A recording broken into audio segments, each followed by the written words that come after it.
Hello, and welcome to episode 76 of Movies and Us. I am Marcus. And I'm TJ. And this is the movie review show that reviews genre movies from the beginning sometimes. And today we are reviewing the 2011 release of X-Men First Class. This movie has a runtime of 131 minutes. That is 2 hours and 11 minutes. Feels like it. This movie is directed... Sure is. This movie is directed by Matthew Vaughn. Screenplay by Ashley Edward Miller, Zach Stentz, Jane Goldman, and Matthew Vaughn. Story by Sheldon Turner, Brian Singer, and produced by Lauren Schuller, Donner, Brian Singer, Simon Kinberg, and Gregory Goodman. God, I cannot see her today. Starring a slew of names and faces. Okay, so James McAvoy, I see those names all the time. He is Charles Xavier. Michael Fassbender as Magneto. Rose Byrne as... Shit, who's she play? She's Moira McTaggart. Oh, the CIA agent. Also, Bill Milner plays young Magneto. Okay, who plays young Charles? Lawrence Belcher? Sure. Jennifer Lawrence as Mystique. January Jones as... Hold on. Morgan Lilly also plays young Mystique, and Rebecca Romaine has a cameo as an older Mystique. Really? Yeah, you don't remember that scene? No. When she's in bed trying to seduce Magneto? Oh, that's older Mystique? Yeah, that's... I thought she was mimicking Emma Frost. No, that was Rebecca Romaine from the original. Oh, shit. Okay, that's pretty cool. Damn, that's pretty cool. January Jones as M. Frost. Oliver Platt as nameless CIA guy.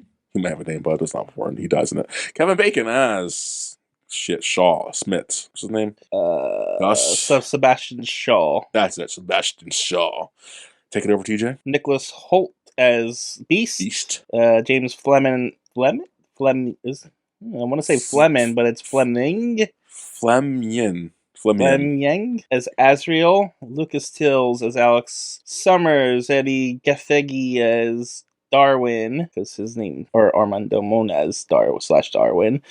We also have Caleb Landry Jones as Banshee, Zoe Kravitz as Angel.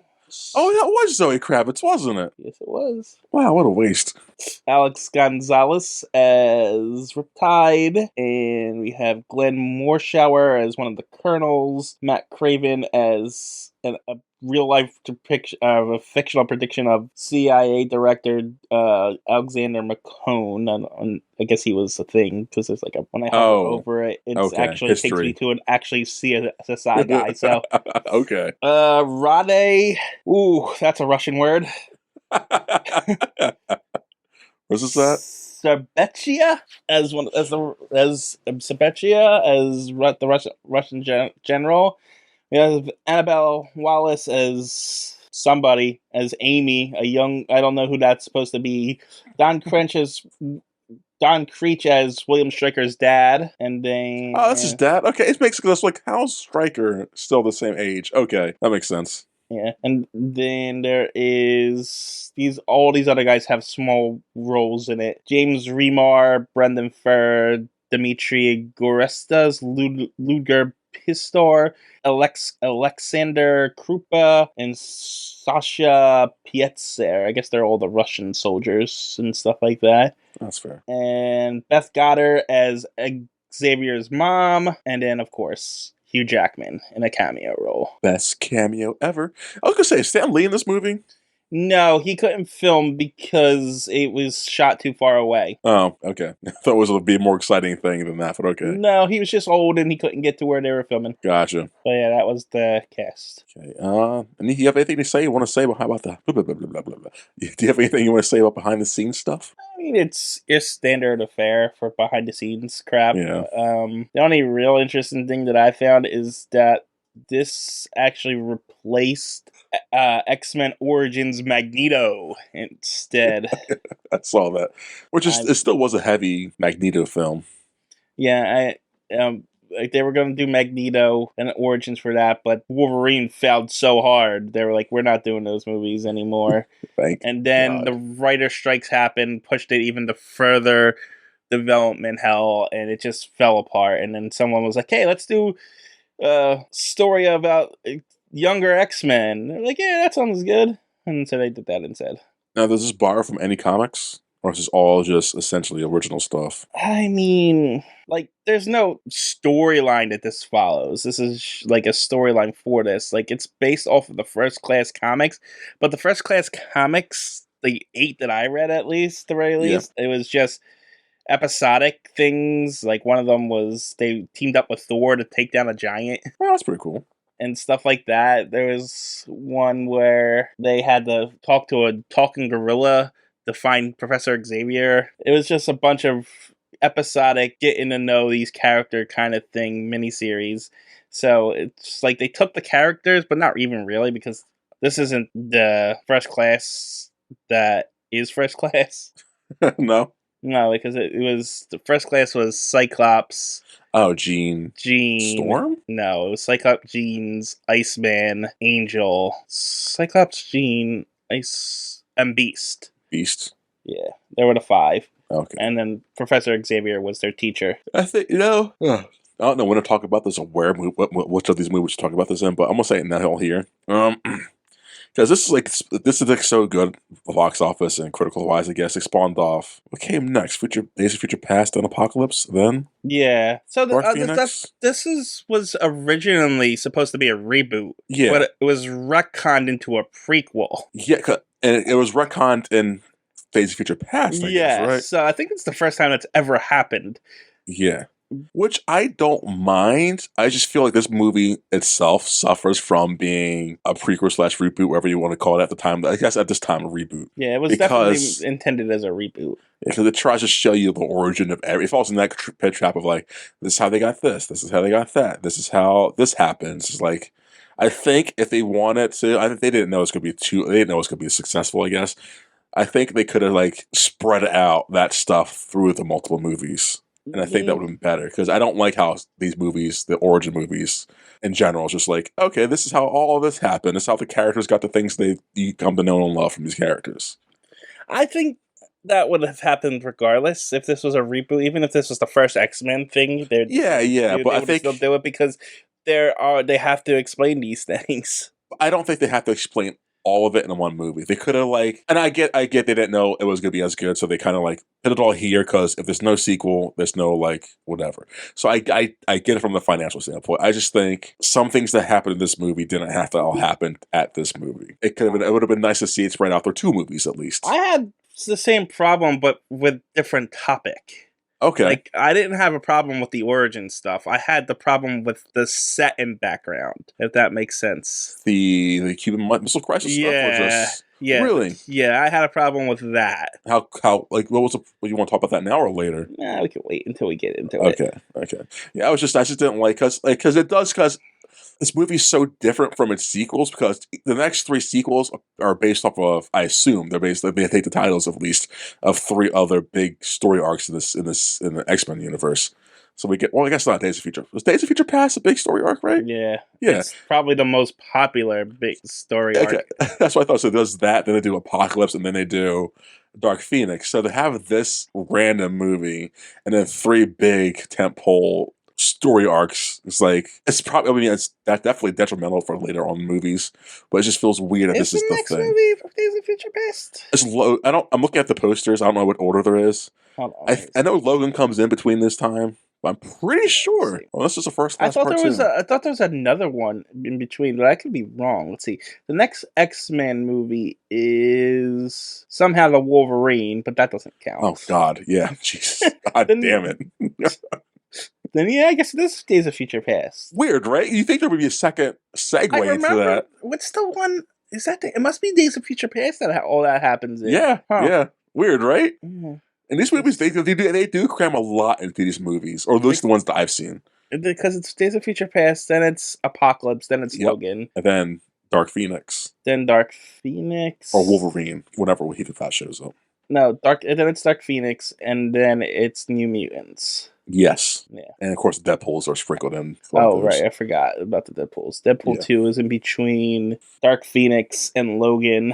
The original Deadpool's in between Apocalypse and Days of Future Past. Yes. So it's like the only time we see these characters like this that aren't affecting a major story arc in the comics. Yeah, that's how I want to word that. That's the vibe. I like. It just feels weird. That's all. I mean, I can see that because like they did say they did set it in the '60s and they took like James Bond as Yes, that's inspiration. inspiration. Yeah, you can tell. So, which actually made me like the movie because Yeah, it made me enjoy the espionage, like '60s CIA tension spy shit. yeah.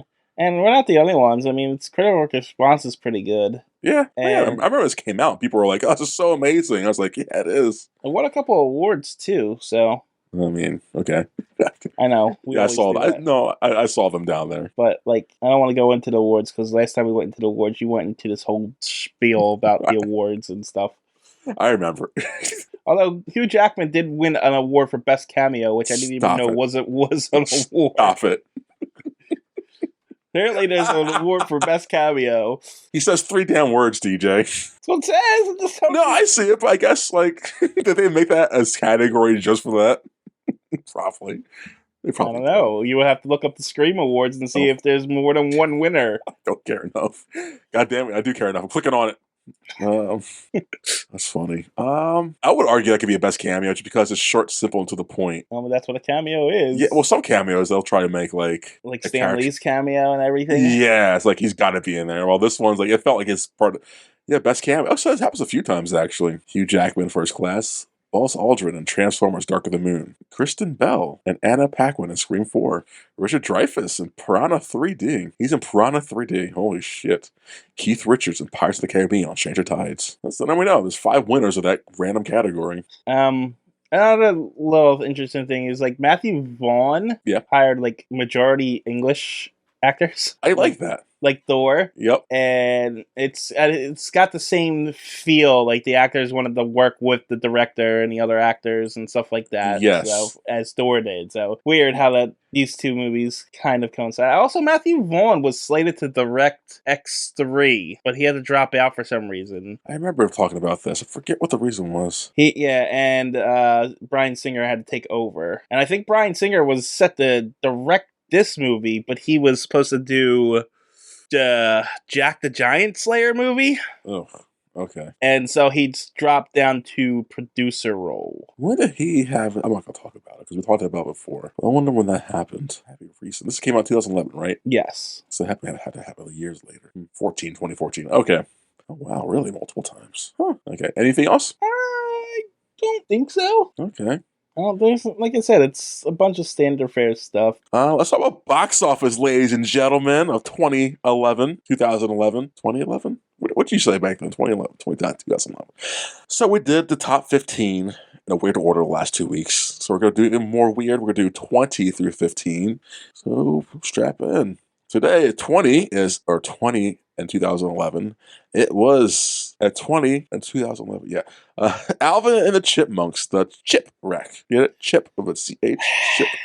He. I don't know how that movie made number 20. I mean, that's pretty bad for an Alvin and Chipmunks movie. At number 19, X-Men First Class. Yeah, I thought it was 15. But I guess I was wrong. 15 was Thor, remember? Oh, 15 was Yes. Thor. At number 18, a movie we're going to get to later on this year, is Captain America, the First Avenger. Oh. Yeah. At number 17, The Adventures of Tintin. Huh? The Adventures of Tintin. The dog? The dog and the person, yeah.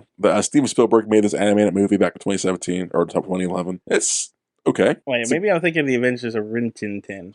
Probably. What is Rin Tin Tin? Is that... Why am I thinking of Rin Tin Tin Canine Pup? What is that? I couldn't tell you. I know I've heard of it, but I never looked into it because it's not my generation. It's Canine Cop. Rin Tin Tin Canine Cop. TV series from 1988 to 1993. Did you watch it? No, but I heard the name a lot, and I thought it was Pup, but it's Cop. It looks like it's about a cop with a dog partner, the canine dogs. Okay. Okay. I was like, why do I know that name? I don't think it has anything to do with that, what you just said, but... I don't think so, because I don't recall. And number 16, The Intouchables. I don't know what that's about, and I don't care. But that's the box office, ladies and gentlemen. Oh, it's that movie. Oh, it's a French movie. I've heard of that movie, I think. Yeah, after he becomes a quadriplegic from a paragliding accident, an aristocrat hires a young man from the projects to be his caretaker. It's Nope. supposed to be really good. No idea what you're talking about. That's not The the movie I thought it was. Untouchables. The Untouchables is a Bryan Singer film that got him famous. It's about the detective trying to figure out Kaiser Sozak and shit like that. It's not what I thought. The Untouchables, I'm thinking either Mafia or Western. Oh, that's what we're talking about. We're not doing this. So yeah, that's the box office. Anything else? No, I don't think so. I think we got everything. I think so too. You have any trailers before we start, TJ? The review proper? Any advertisements or anything like that, the sorts? No, I watched this on the Blu-ray, and for some reason, Blu-ray doesn't do trailers. Goddamn shit generations. No, not doing that tangent. It's a random tangent. Okay, so I guess we're gonna get into this. I watched mine on Disney Plus, so that's two ways of watching it, people. Or just download it illegally. Who cares? Yeah, you ready? Or stream it illegally. Don't download anything illegally. Stream it illegally. Yeah. It's streaming, downloading. You're just asking for problems. Downloading, you're just asking to get caught. Yeah, get caught, get viruses. It's like, don't do it. Don't click on anything. It's just, yeah. Plenty of illegal streaming sites. We do not advocate illegal. How you can sneak into a theater and just put your phone on record and just call that a day.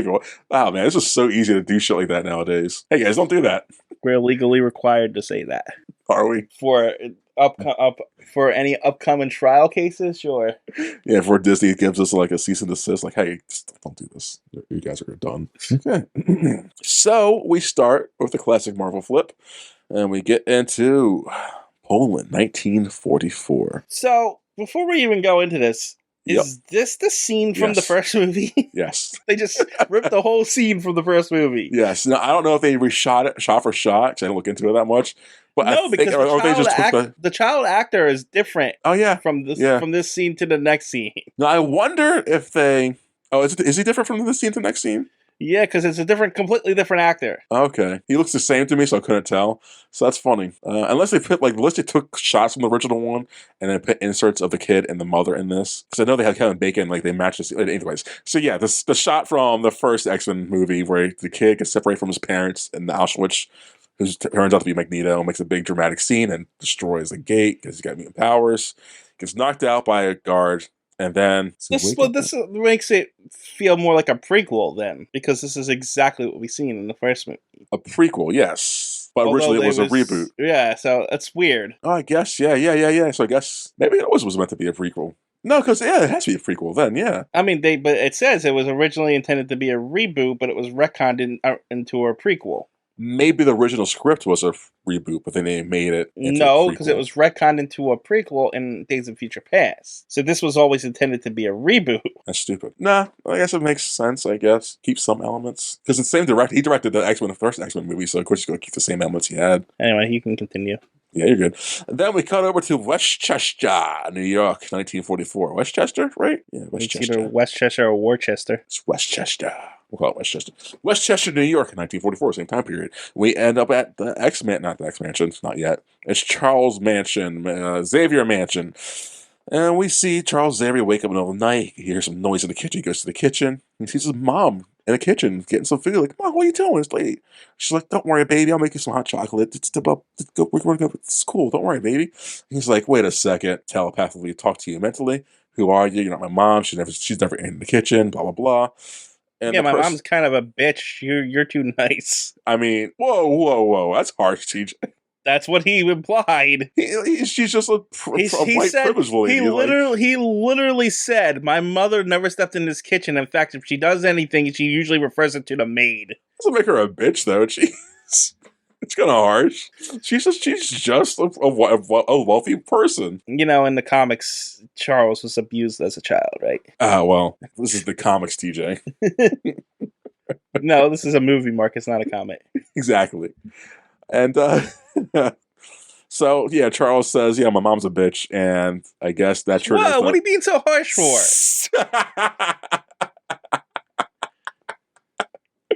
And so, yeah, he tells that to the person he's mentally telepathically telling this to, and she transforms him. Look, guys, there's a little mistake. Mystique. Oh, mistake? Yeah. Well, she feels like a mistake, so it works out, I guess. It's a little mistake. She's like... Look at this little mistake here. And this is how they meet, guys. Is this comic accurate at all? Oh, wait, hold on. Is there a universe number to this? Yes. I didn't bother doing it with these ones anymore, or the MCU because I already did it and the other ones. But I can look it up. Yeah, so I was going. X-Men. We didn't do it last week, did we? Huh? No, because it's the same one as it always is. First class That's fair. That's universe fair. number. Earth 10,005. For this one Yeah, the whole X-Men series. of because they're all connected now. Yeah. So okay. Yeah, they're all 10,005. Does that include? I guess that includes Deadpool too. I guess Deadpool as well. I mean, Yes, I believe. Because they're in the same universe, so yeah. Okay. Deadpool movie universe number. Although Deadpool might be pulled into Oh shit! You're right. The MCU. yeah. Oh, so will these two, won't they? No, it looks like they're gonna reboot.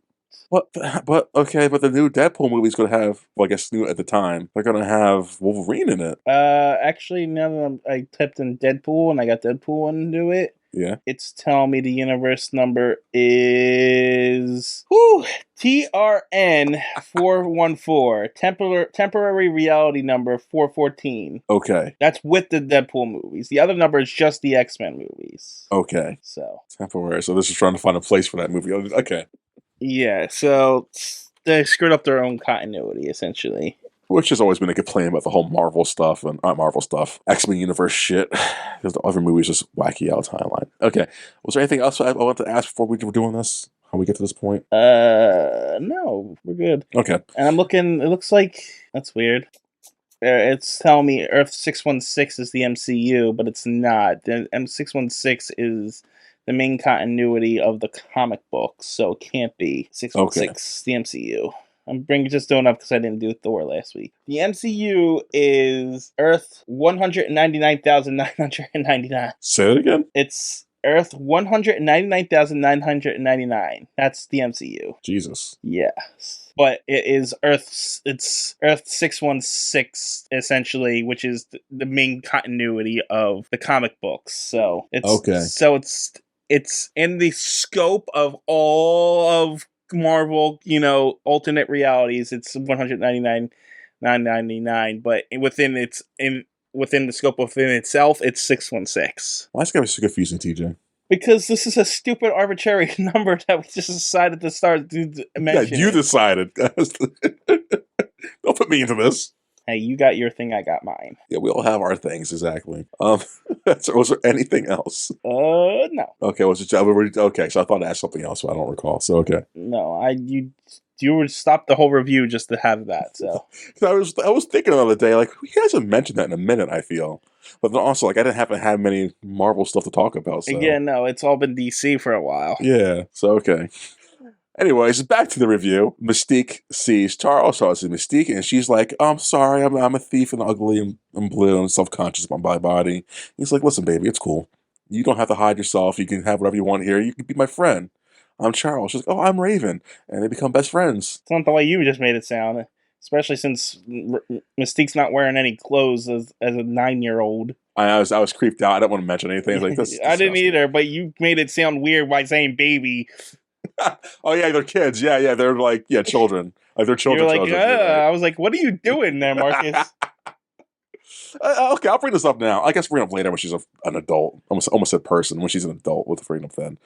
But yeah, she's like naked. It's gross. It's gross. That dawned on me later on. Like, oh yeah, she's naked throughout these movies too, huh? Just walking around, strutting herself. This is always thought that was weird. And the comparison they give to excuse it kind of degrades her. When later or now? Yeah, where Magneto explains you don't ever see a tiger wanting to cover up, do you? That's kind of like dehumanizing. Well, I feel this whole movie like dehumanizes her, even though it's like trying to be like strong female Mystique. It's like they don't write her well at all. Both sides are kind of like Xavier's like you're ugly, so you need you hide, and then Magneto's like you're an animal to be displayed, so don't hide. It's like exactly, and I feel like she's just a strong character in the comics, right? Is she an independent? Like I feel like they just use her as like a typical like badly written female character in this movie. It's just, that's all.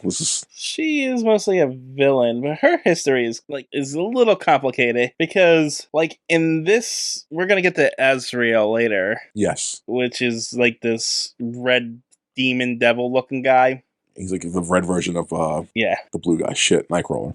In the comics, Azrael is Mystique's lover. Yes. And they have Nightcrawler as their kid. Which makes sense. But according to the movie continuity, which I read in this, Azrael's supposed to be Mystique's dad in this. Well, stop it. What? In this continuity. Stop. I like I said, it's... Why make something complicated even more complicated? I don't know. It gets even more complicated later, but not with the other characters. But anyway, yeah. So I mean, I don't know. Mystique's always been kind of a strange character. She's used to pretty much. She's a Deus Ex Machina a lot of the time. Yeah, and I feel bad for her because she seems like she'd be a fun, good character to write. They try to write her complex, but they don't usually get that across. Like here, she's supposed to be. Like, we all know she's gotta end up with Magneto. Yes. Because that's how it plays out. But the plot doesn't really support that. Exactly. That's why I don't like prequels, because it's like a weak... Like, they have to turn Xavier into a jerk to make her realize she doesn't want to be with him. But yes. At the same time, they're brother and sister in this, which is not from the comics at all. But they're not really, because they do kiss each other sometimes. Like, she does try to seduce him, like, so they don't, like, are they trying to be, like, boyfriend, girlfriend, or, like... No, I never got that at all. She does try to, seduce him. She tries to seduce Eric. I never got brother and sister vibes for them. I always got, like, good friends who Mystique's trying to low-key, like, seduce No, I never got Eric. that at all. But not in a, like... evil bad way. She's like, I just want to feel like a person and attractive kind of thing. He's like the only one she has any reference to, so it's like she goes to him. She's when she does that stuff, she's like trying to, would you date me? Am I ugly? Yeah. You know what I mean? Yeah. I never got that it was a anything more than her insecurities coming through. Like it wouldn't have actually happened. No, because she gets jealous when he's like hitting on the other girls at the bar, or like later in the movie. Like, you're hitting on them all the time, and she's like he's saying, "Oh, you got invitation." Like, that's his thing. Like, I hit on you because I see invitation. I'm just being Charles, a college kid. No, she didn't get. Oh, see, it's just mixed signals. Like, are they trying to have sex and be a thing, or are they just being friends? Is like, I don't know what the writers and directors trying to push. They say that they're practically brother and sister, and I got that more than anything else in the beginning. But I feel like he just said that, so that's why she's there. No, because when they go to the Xavier Institute later, Mystique's like, I grew up here with Xavier, and let me give you a tour. So I'm not missing that. I'm just saying, like, I just had sexual tension vibes from those two. At least from her end. I didn't get it at all. Not from his end, but definitely from her end. No, I got it. It's just it was all about her insecurities about the way she looked. Yeah. And that the only person she really has to talk to is him. And as a guy, she was like, would you... And, of course, Xavier being a dick's like, not really, but, Yeah, I don't know. Anyways, I don't know. Anyways, so we get back to... they're friends now. Her name's Raven, a.k.a. Mystique. He's Charles, a.k.a. What I don't understand, though, is that... Xavier, yeah. Xavier's mom is just okay with this blue girl living with him now? And they don't yada yada over that. Like, is she... Well, I assume she's not being blue around the family. No, I understand that, but there's just strange girl that lives here now? Yeah, like, how do you explain that? Hey, Mom, I found this girl sticking in the house. She's my friend now. Mom's like, if she's a bitch to the maid, she gonna let this random street rat in the house. Like, no, get her out of the house. Like, so, I know, depends on the continuity. See? Yeah, it's weird. I don't know. Maybe she died or something. The mom? Yeah, and he inherited the house or whatever. Yeah, maybe but like, at what age did that happen? Bruce Wayne's situation. Yes. This is a good version of Bruce Wayne. Anyways, we cut back to Germany, guys. Warsaw. We're in Nazi Germany, guys, because Nazi shit goes on. And Kevin Bacon. It's 1966. Oh, wait, no, it's 1942 still. Sorry. Yeah, 44. You're good. And we see Kevin Bacon. He's the main bad guy. His name is, what's his name? Shaw something? Sebastian Shaw. And he's like the head German. I'm just going to get this out of the way. Sebastian Shaw and his group's called the Hellfire Club. They're a major faction in the comics, but nothing really what they are here. So are they better in the comics than this? Because they... I mean, it has more time to build because they're recurring bad guys. Okay. You know what I mean? They don't just get killed off at the end of it. Yeah, and again, as I was about to make a complaint earlier about this movie, it all feels like it has to happen to get to the main building blocks of the next ones. Yeah, is that it? Yeah, I just wanted to point that out because I'm not going to go into it. Why not? Because I don't want to. We want to, TJ. The audience and I want to. you want to know more about the Hellfire Club, go read the comic. Illegally by going to stream it somewhere. And so Kevin Bacon is like the head Nazi, not doctor, but like he's looking into mutations and shit like that, I guess. And he found fascination with Eric because Eric moved the metal gates. And he's like, hey, Eric, come here. See this gold coin? I want you to move it. Although it's probably metal. I hope it's metal, right? It would have to be metal because he's moving it later. Hold on. I'm not going into that history, but someone, if you're listening and you care enough, look into the history of when coins became not metal or metal, right? Because they changed their alloys and shit like that, right, over time. Oh, you're talking about actual coins. Yeah. Like this coin in this movie would have been able to move by Eric. Yeah, actually, all their coins are actually made of more metals than even did today's coins. They were actually Back then? If you go back further enough, actually coins are worth more because they're made of like pure silver. Some of them are. Now this is a gold coin, so I'm gonna sound really stupid real quick. Is gold a metal? Gold's a metal. Yeah. Is it a metal? Gold is a metal. Okay. Is it? Huh. Yeah. I never thought about like what kind of substance. I know it's heavy, but I never thought about like what kind of. But the coin's not gold; it's silver. It's not. I thought it was gold. No, it's a silver coin. Okay, so because there's definitely metal then, it has mostly metal parts in it, bits in it. Oh, okay. So, anyways, Kevin Bacon's like, "Hey, Eric, move this coin. If not," and Eric's like, "I'm trying. I can't do it. I have no power." And Bacon's like, "Okay, guess what? Here's your mom. You see your mom right there? I have this gun pointed to her. If you don't do it in 3 seconds, I kill her." And Eric's like, "No, okay, Palpatine, I'll do it." And he can't do it, and Bacon kills Magneto's mom, and that makes Magneto very angry. So, yes. Nazi coins were made of zinc. And zinc is a transitional metal. So, okay, how far does Magneto's powers extend on a periodic table? Goddamn, we're not doing this. We're not doing that. I am curious, though, like, is it all metals getting affect? Anything that is able to be magnetized. And so I guess zinc would be magnetized. I actually don't know. We're not even 10 minutes in this movie. Okay, zinc is not normally magnetized unless it is put inside a strong magnetic field, which Magneto does. Okay, so he can. This is, in this weird hypothetical world, this is possible. Yeah. Okay. Yes. Okay. I don't know why you made me go down this rabbit hole, but just to show that he can control a coin, but okay. You don't have to. I was just curious. I was just genuinely curious. I learned today the fucking golden medal, so there we go. Anyways,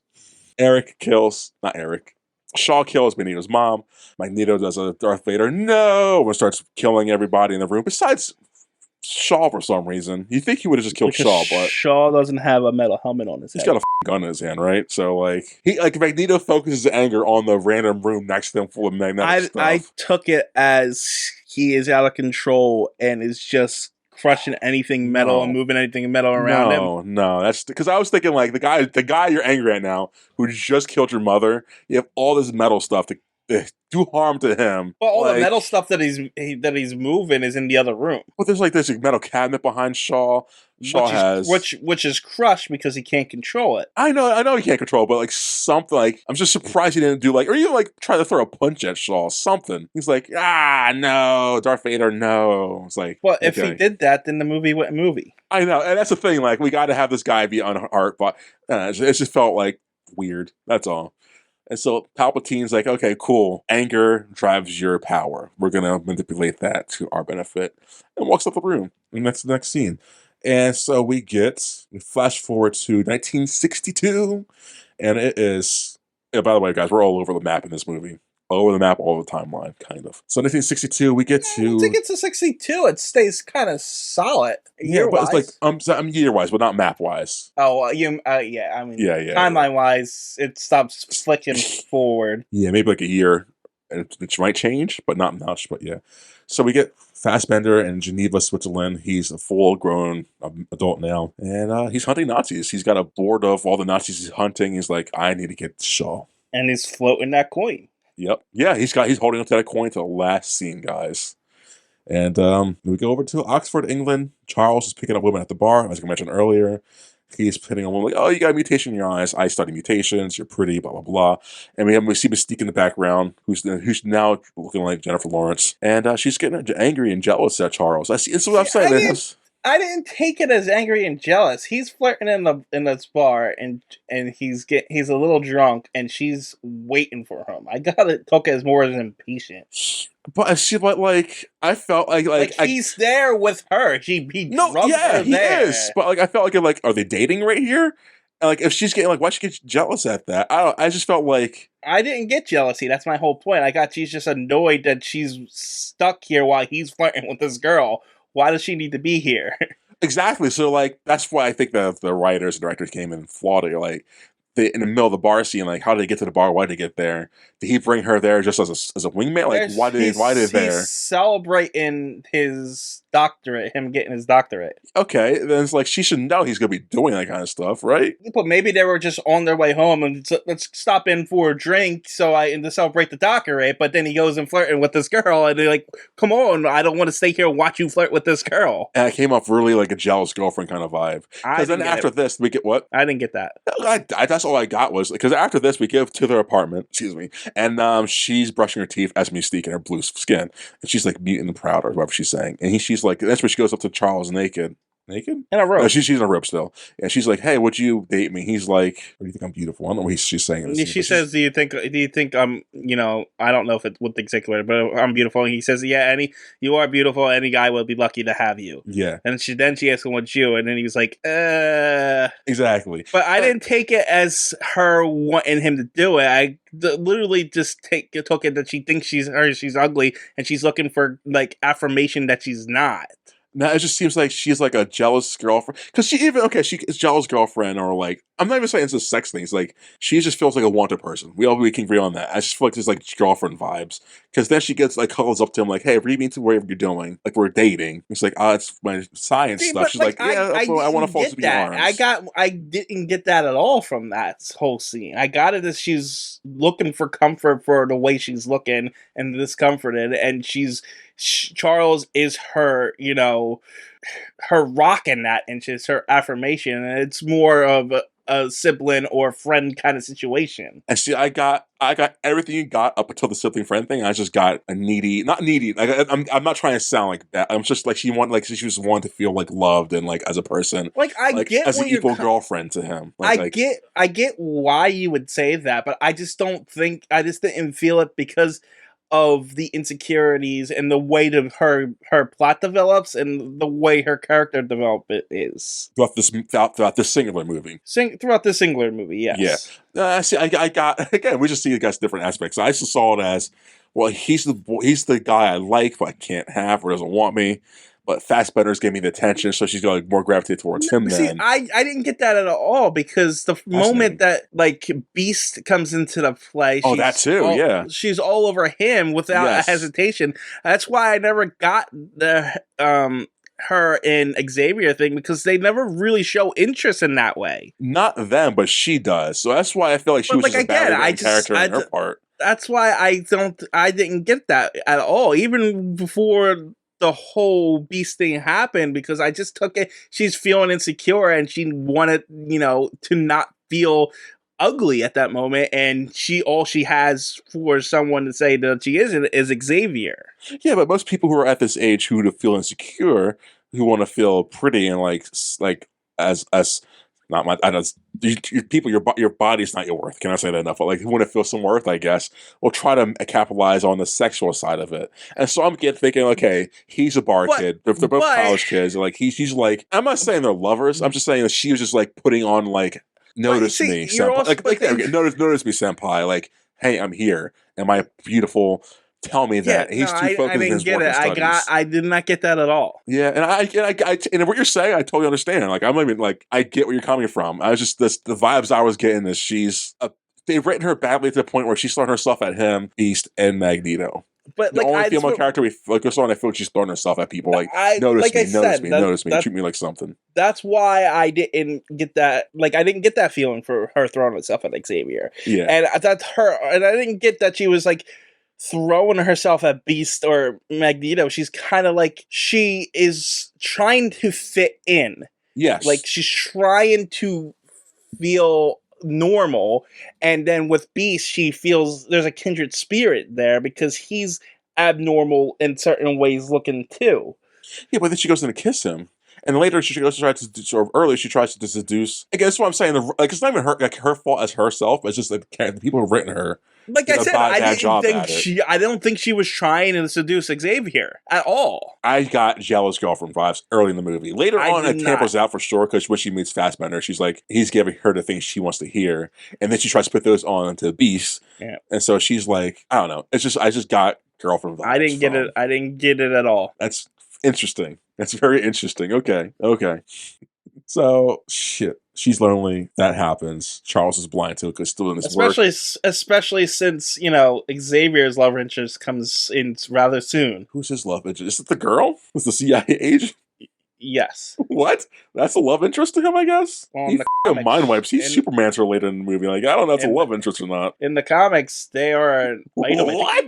They even get married at some point. Oh my god, this movie is just not... They made him a dick in this movie, which I get. He's a college kid who has his power. I think that was the point. This was him coming into becoming Professor Xavier. Yes. So I'm not even faulting them for that. I get the choices they made with them. It's just like, that's his future love interest in the comics. Yeah, but in the comics, she isn't a CIA agent. She's a scientist that studies mutations and stuff. Huh, I wonder why they made her a CIA agent. Yeah, action. Yeah, that word, action. Yeah, you're right. That's practically it. Sometimes. Yeah, but yeah, okay. And for also to get her clothes off. Yep. It's harder to do that if she's a scientist, We work together too much, DJ. Just justifiably anyway. She's on screen for 60 seconds. Okay, take my clothes off. Like, what? Really? Okay, that's what we're doing.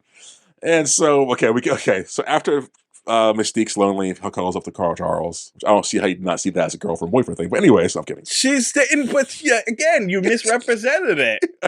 No, because it's not that she's feeling lonely at all. It has nothing to do with loneliness. She feels ugly. She feels ugly and like not accepted. She feels ugly and out of place, and she doesn't want to be this anymore. Yes, and that's not loneliness. That is something completely different. Well, it kids them to loneliness, and the only thing she has to comfort her is Charles. And like, not even in a sexual way. She's just like you were saying, right? And that's what I said. Yeah. But like, I just feel like she can misconstrue that for like sexual tension, or like it just came off placing that onto her when that's not what happened at all. Though. But like I said, I didn't get that at all. Oh, I got it heavy. I get where you're coming from too, because you're saying is true though too. Like, yeah, I can see them being brother sister. It just felt like a weird brother, like it's just like a. What's that? Flowers in the attic kind of thing. Like, ugh. No, it's just some people have close siblings. Not that close, TJ. I've seen it. That's disgusting. But who am I to judge, right?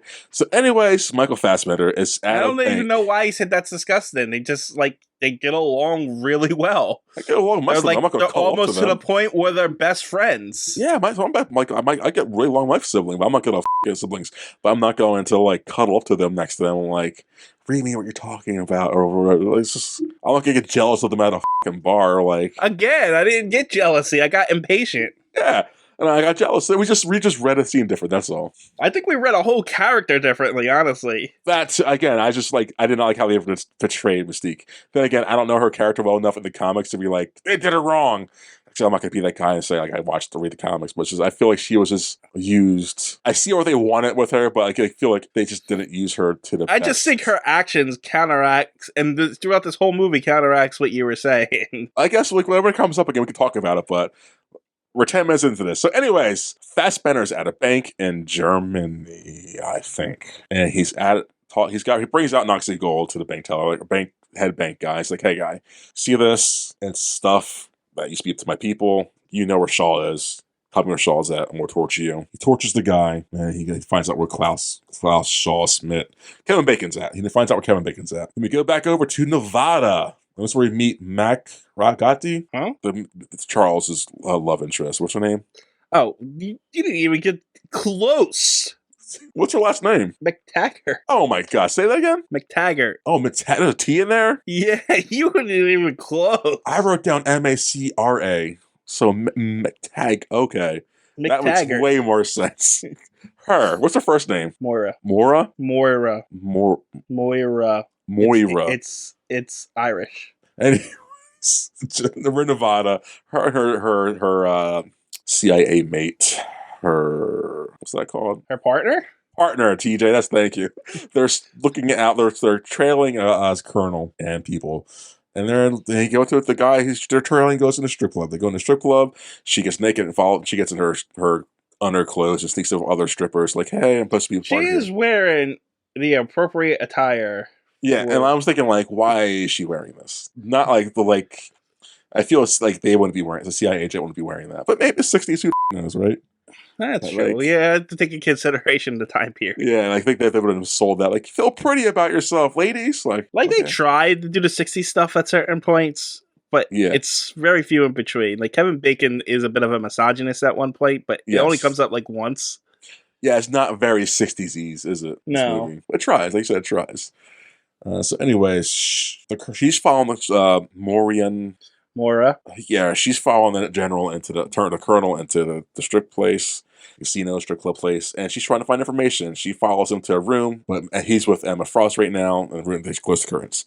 She tries to sneak in and see what's going on, but they're gone. What's going on? And she finds out there's a secret passage, and so she goes down the secret passage, and she sees that Emma brought the colonel to the main bad guy. Emma who? Emma Frost. Why did I not say that earlier? You didn't mention her at all yet. Oh, well, Emma Frost is here, guys, and it's Emma Frost. I think we talked about her before, though, so I don't think I need to go into her at all.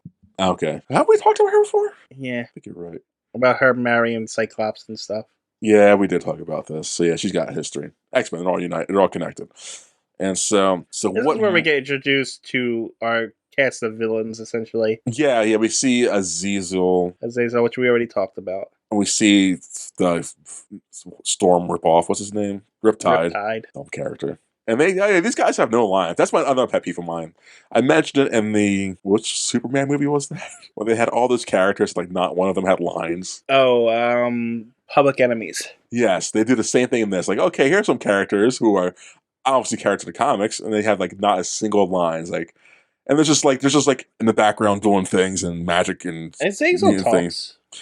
Not enough for like he's literally just a background character. It's like say something. He's just supposed to be there to show that he's a red nightcrawler. I know, but they're so cool. Like their powers are cool, but they have like no chemistry. We're just here to pout and do some mutant stuff. Yeah, it's like, oh, okay, give me something, but okay. The big guys aren't really the focus. I know, but like I'm here because I want to kill the world. Well, I'm here because I got to save my family. Anything. And Riptide, I think, was supposed to be silent. I think he's a silent mutant. That's why. So they're both silent then, huh? Huh?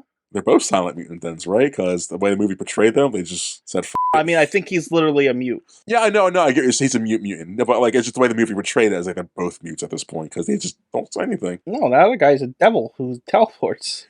It's just like how they meet the guy, and when you hear him talk, he does say like Russian words to make you think he's Russian. What's their motivations? Why are they with this guy? It's just, I don't know. Because they're following him, so when he destroys the world, that mutants will be the superior race. I don't know. It just felt like okay. In the original X-Men, Toad, Scarface boss, Toad, Sabretooth, Mystique. They actually had banter and talked to not banter, but they actually talk to each other. I don't think Sabretooth had a single line. He's he was at least he was interactive. I don't feel like these characters are interactive with each other. What are you talking about? That Azazel guy's jump and teleporting all over the place. He kills like 40 people in this movie. He does. He's like I'm saying interactive with each other. They're just like, yeah, we're just looking cool and badass in the background. I don't see them. They're just plot points. I know, but it's like bad. It's bad. They're like low level bad guys. Who cares? Like, I care because if you're showing them off, make them. They're just there so Magneto has a early brotherhood of mutants when he decides to turn rogue. And then they join him out of nowhere. It's like this is dumb. He just killed their leader. That's how it works. But they're that weak. Like, come on, guys. I guess we go with this guy now. Like, I hated third acts. Anyways, I just felt like they were weak. They were just like, why have these guys? We're not going to have them say anything or do anything. They do a lot. Well, they do a lot. You know what I mean? Like, they're not going to be like, I'm not saying what I want to say. I think they have one of the highest body counts in any They So do. here, At least Azazel for sure does. He murders the shit out of people. But I wanted character from these characters. They're not characters. They're I just think we had enough things. character from the rest of the characters. I know, and that's the thing. But like, I I think want if they would have, I think to put if any more focus on the bad guys would have taken away from the good not much. guys. Just give me like a dialogue, like a minute at most of dialogue. That's Because it. Emma Frost has got a lot of lines. She does, but then she doesn't. Okay, I mean we clearly watched two different movies, me and you. I'm just nitpicking it, TJ. Like these are just things I've noticed. They made my first viewing like years back. Like, oh, they're not doing stuff. Okay. Anyways, this again, small nitpicks on my part. So shit. Goddamn. This review is gonna be long. So Honestly, Nausea. we're already an hour in. It's I like know. only 20 Stop minutes it. into the I movie. know. Yeah, there's so much shit to talk about in this movie. CIA lady, she sees the colonel and Kevin Bacon talking. Kevin Bacon's trying to tell the colonel, hey, support the missiles being in the location they're going to be in because I want war to start. The colonel's like, that's crazy. And Kevin Bacon's, I'll influence you by showing you that I have mutant people with me. Emma Frost shows off her mutant powers. Azazel comes in, bamps him in and out to them. He bamps the colonel into the place. This They're going to is what I don't like. What? I don't like inserting fictional things into real life events. I liked it at first as a gimmick, but I 100% agree with you now. It just feels like it diminishes what the actual event is. It's like, ooh, Cuban Missile Crisis was a big thing. Like, Yes. we were on the brink of nuclear war, but no, it was really because these bad guys Yes. decided to manipulate both sides. They're, neither the Russians or the Americans were at fault for their arrogance in these events that they did. Yes. So I don't know if it rubbed me the wrong way. It's an almost clever way of making the movies feel like intangible with the real world. But yeah, I agree with that what you said. And it just feels like two conspiracy theories. See, the mutants were a part of it, guys. I was like, yeah, it's bad fan fiction, honestly. Yeah. And then I hate that every X-Men movie does it. Or I think everyone does it now. At this point, they do like other major events, like the JFK thing. They mentioned that a few times in the movies. Like, So yeah, I don't know. I don't like it. Yeah, I agree. They should have just made up their own little thing and make it completely fictional. Exactly. But, that's what they went through the Cuban Missile Crisis because... Or you can have it set during the Cuban Missile Crisis and that's in the backdrop, but don't have the main bad guy the one that's trying to cause the Cuban Missile Crisis. Exactly. It's just stupid. And like you said, it makes both sides, Russians and Americans, look good. Like they're not at fault in this situation. It's like, oh, the Americans only put missiles in Turkey because of Kevin Bacon. Oh, the Russians are sending missiles to Cuba because of Kevin Bacon. It's like, what? No. God damn it, he's Palpatine. He's Palpatine, DJ. I made the reference earlier, but now I'm more thinking about it. He's trying to play both sides of the war. Prequel stuff. He has Magneto as his little fucking Vader. He's Palpatine. This is a weaker version of like a rip-off Palpatine in this movie. Anyway, he can continue now. Everything Star Wars. So yeah, Kevin Bacon bamfs Colonel back into the war room, which no one notices, I guess. And so what's her name, TJ? Moira McTaggart calls the war room. She's like, hey, the general's crazy. He's with the bad guys. So like, what? You're crazy. He's been the whole time. And, mutants don't exist. Shut up, ladies, guys. Shouldn't have been in the military. 60s. And so we cut back over. Jupiter missiles to Turkey. That's what that's going on. So we cut back over to Charles. He's a professor. He's got a professorate degree. A doctorate? Wait, not Yeah. a doctorate. Well, he says he's a professor now. So he has a PhD. He's got a PhD. Yes. But no, he's not. He says he's not a professor now because you have to be a teacher to be a professor. Yeah, that. He's got his degree, but he doesn't have the job, so he's not a professor at this moment. But he's going to be. And so now we cut it over again. He's essentially homeschooling a bunch of mutants. Does that count as a professor? Ooh, that's a hot topic. I'm just saying, he's not at any accredited school. Or is it not accredited school? It has to be, right? They're learning things, mostly going on missions and doing dangerous stuff, but they're still learning things. I mean, eventually, but not in the beginning here. Yeah, beginning here, no. But I guess later on as a professor. I mean, I guess. It's still a little weird. I mean, anybody can start up a school and start teaching whatever they want. Does that make them a professor? Teach. I don't know. Our I'm homeschool just parents, saying. our parents that homeschool, are they teachers? Like, well, And where's this line at? I thought professors were only called professors when they taught at colleges. No, because we have a doctorate. You can call someone a doctor whenever, right? You have to call them a doctor because they. But yeah, but that's because they're a doctor. That's what the degree gives them. But I have a PhD. When you get an educational degree, you're not a teacher unless you have the job of a teacher. He does later have the job of a teacher. But you're called teachers, and so. But I thought professors were a professor because you're a professor of a specific like thing in a college university. I suppose, right? I guess. Because you don't call a high school teacher a professor, No, right? So, but when you go to because they need PhDs and that kind of level of education to have it to be a teacher at a lower grade, at a lower level. but I don't think.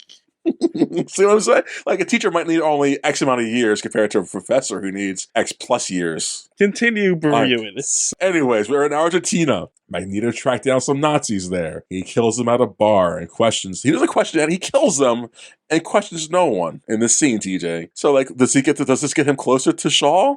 We don't know. We see Shaw's picture on the bar, but then he doesn't question anyone, just kills them. We're like, okay, cool scene, but WTF, mate.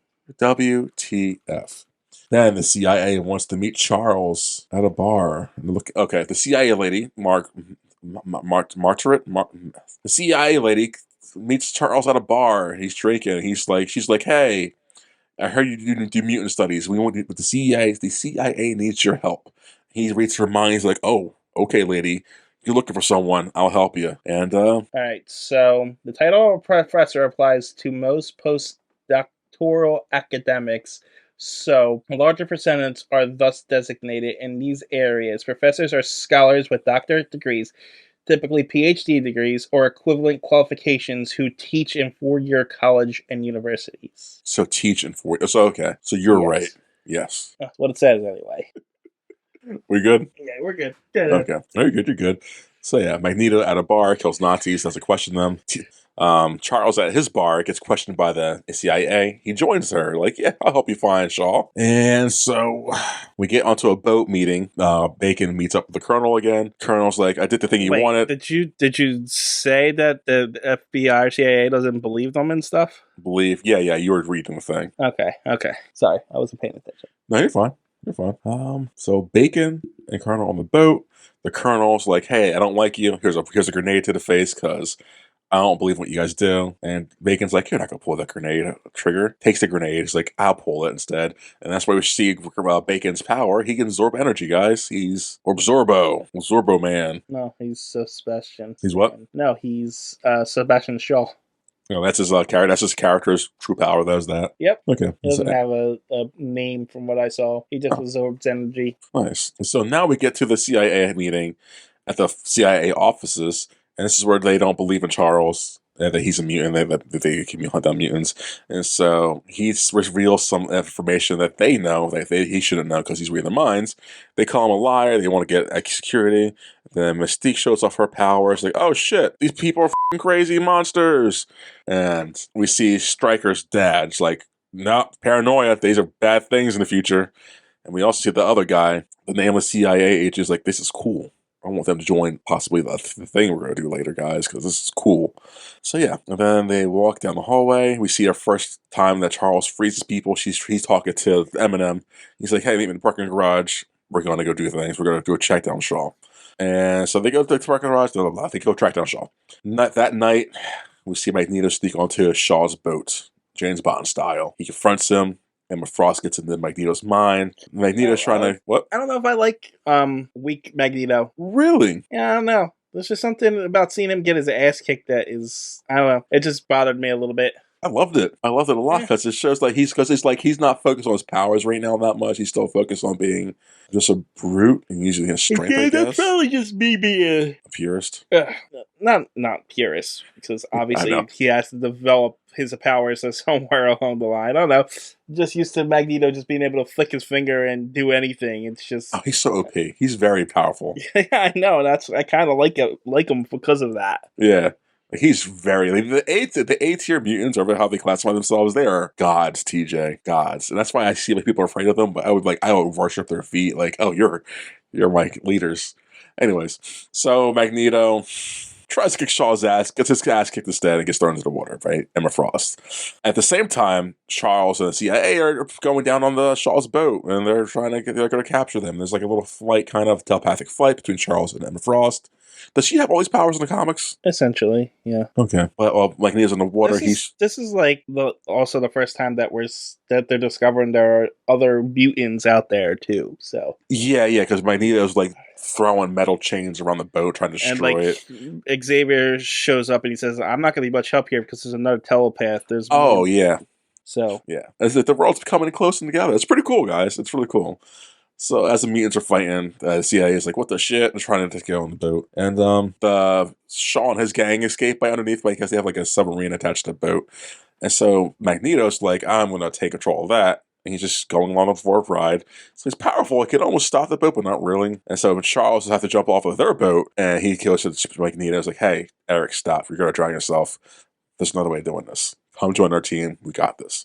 And Eric's like, "Damn it, you're right, Charles, my future friend, you're right." And so Shaw and his team get away. And Eric joins the X-Men kind of, a little bit, for a bit. Not really. Not really, but kind of. Sort of.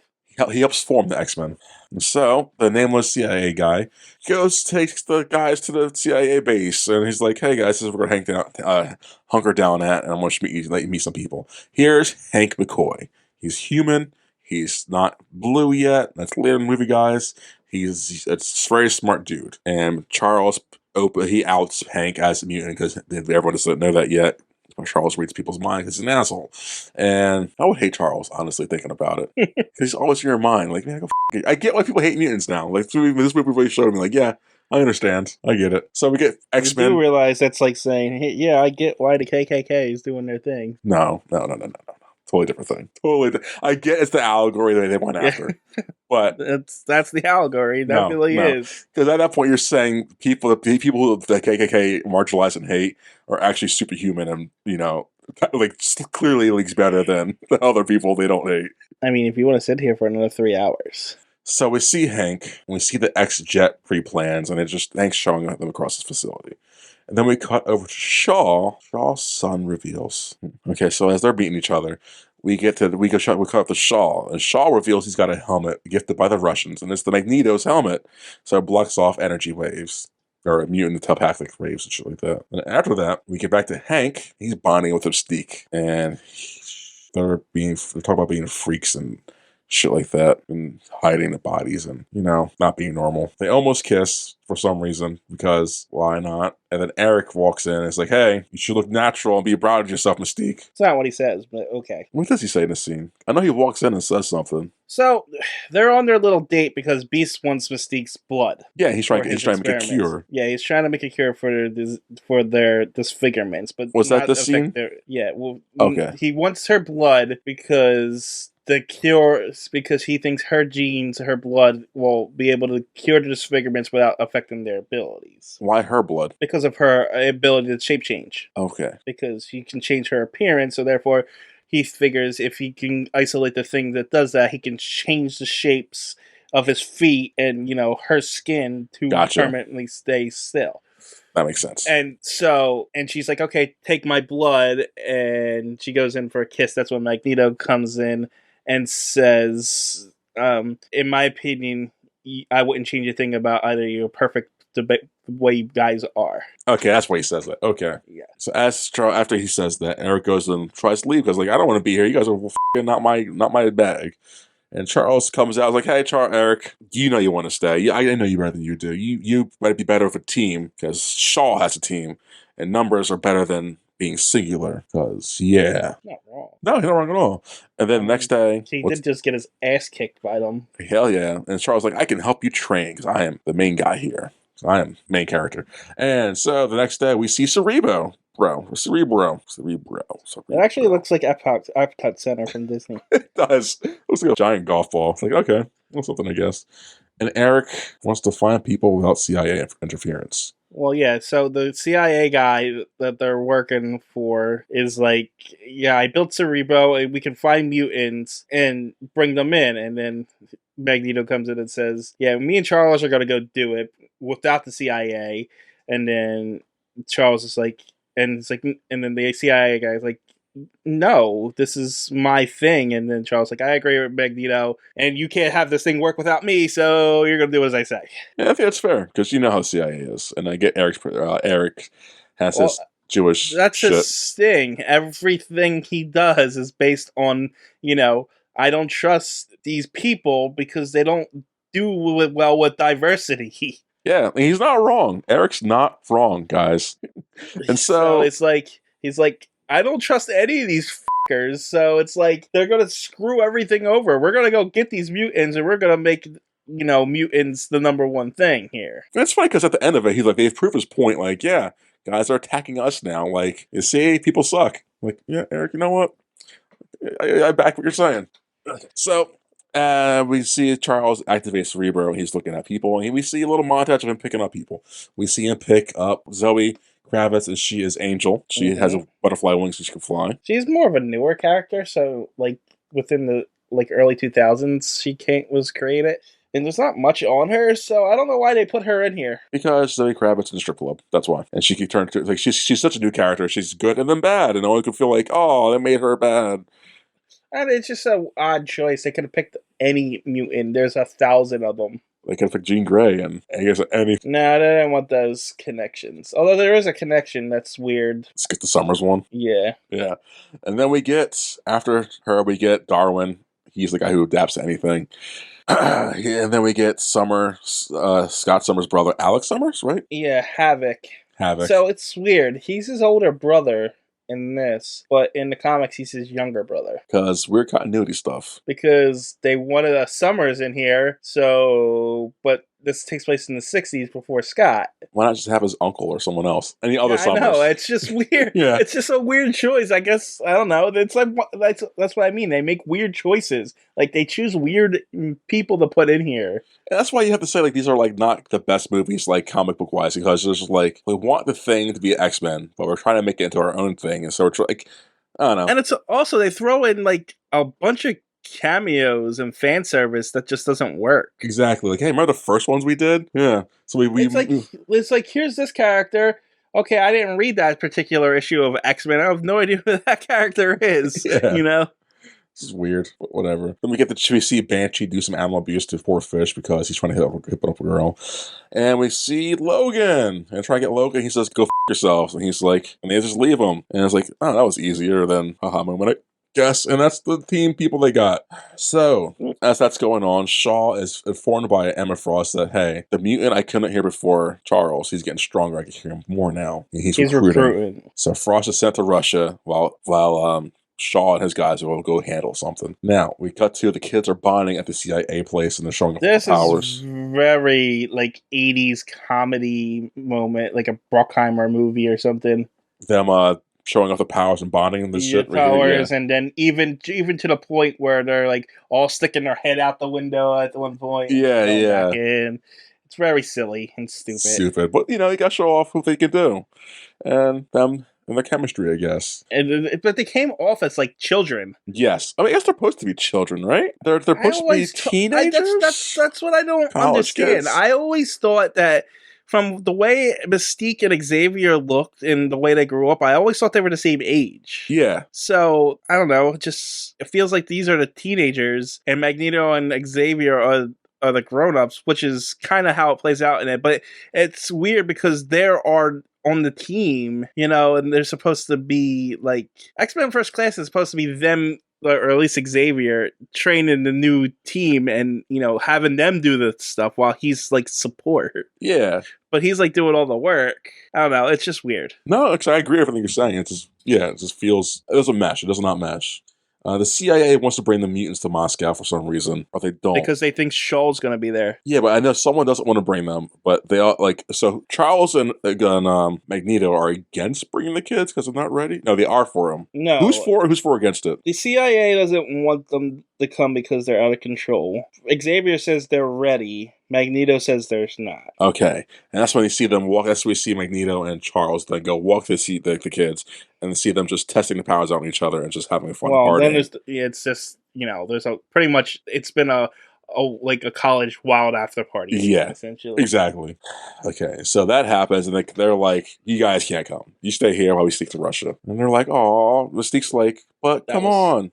Oh, that's they're naming each other too. They have their names now. They each have like yeah. their They own all names. have their stupid names. Yeah, and like, "Oh, you're Magneto, and you're Professor X." Like, "Oh, that's how they got their names, guys." Oh, and so the next scene we see the mutants, the two main So it guys. is a nice little circle that Mystique names Magneto. What's that? A nice circle. Well, maybe not circle, but a nice little thing since she pretty much turned him into who he is. Yeah, You know what I mean? And while she was being melded into what he wants to. yeah. I don't know. Their chemistry is fantastic. I don't like how Yeah. they are operate together in this. I actually think Xavier and Magneto's chemistry is pretty good too. Yeah.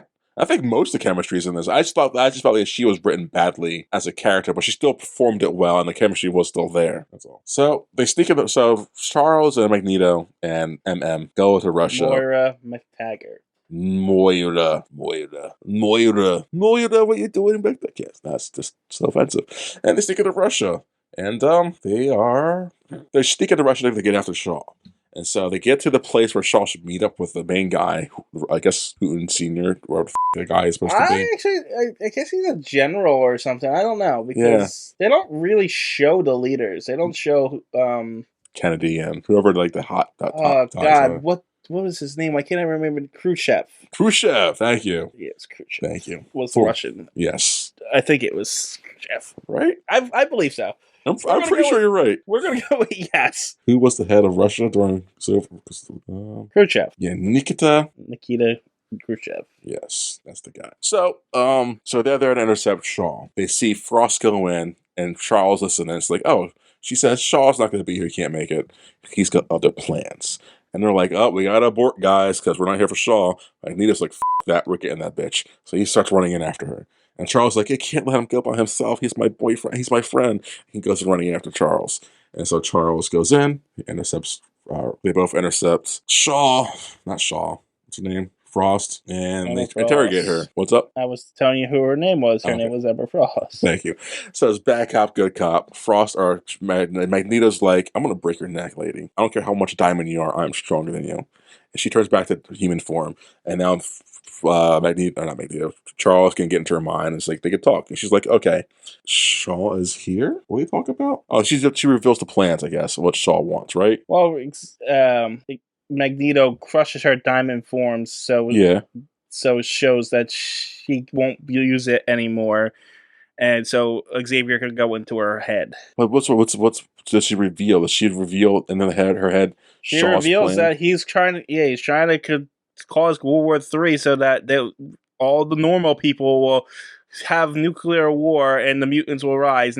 I don't know why he thinks they're immune to the radiation, because radiation created the mutants in this reality doesn't mean that you won't be vaporized by the nuclear war, the nuclear missiles that are dropping. I could see if they would have showed us like him testing nuclear stuff on people, like, oh, we're immune. But no, it's just like his logic is so flawed and like not even tested out. Like at least test it out before you destroy the world, right? Right? Is that too much to ask? Like, literally, his reason is literally that your radiation causes the mutations that we are. So nuclear war destroy all the normal That's people. so dumb. Like drop a bomb. This is after Hiroshima, right? Yeah. Yeah. So like I could see if he would have like gotten studies that show the survivors of Hiroshima, or whatever, like were mutants. Like, okay, great. That would have been like great. Okay, we survive that, so we can survive this. Sure. But not, it caused us, it could save us. Like, that's stupid. Anywho. So while they are interrogating Emma Frost, we come back to the not mansion. And the kids are just talking. And what's going on?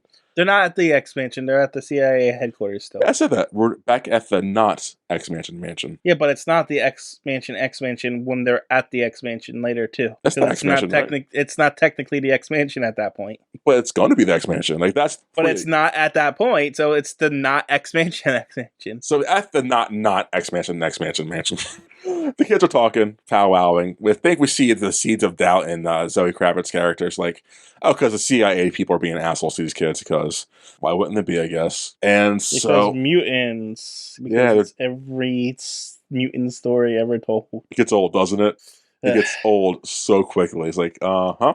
And that's why these movies kind of get really, People are just terrible. yeah, it gets so boring. That topic is so boring. Anyway, so that happens. And no, they get infiltrated by Shaw's crew. Azazel drops some agents from the sky, killing people left and right. It's cool. Watch it. Riptide does Riptide things, I guess. And Shaw energy blasts some people and kills a lot of guards. There is a lot of people dying Yes. dropped from the sky. And that's how I would kill people in the Star Wars universe. Just like, yeah, I'll force lift you and drop you. Because duh, you gotta kill someone. Anyways, so I like Star Wars, guys. Anyways, Shaw and his group infiltrate the kids, and they're like, hey kids, join the dark side. It's better over here. We're the future. These people are mean to you. They're assholes. We just annihilated them in seconds, and they're not protecting you. So join us, and you can be happy. And I think this is where Kravitz's character, Angel's like, you know what? Yeah, the light side. I'm going to the dark side. And she walks over to him. And no one else is going to join. So they're about to leave. And then Darwin's like, no, I'm going to join too. I'm going to join. He grabs Kravitz and is like, hey, Havoc, kill these guys. Havoc throws some energy at the guys. Big guy catches it. He's like, hey, Darwin, eat this. You're dead. It's like, what? He can adapt to anything and survive things because that's his power. So he can't adapt to this. Weird. Yeah, well, that's the least of my problems with this. Is it because the black guy dies first? Not kidding. Well, it not only is the black guy killed off, but the rest of the team's nothing but white guys. White men. And I guess Mystique. But not only is that they kill off the black guy, but the other woman of color turns to the bad guy. Yes. It's like, wow, cat. We had a very diverse cast for a hot second, didn't we? Yeah, and then they kill off the black guy, and the Hispanic girl goes and turns evil.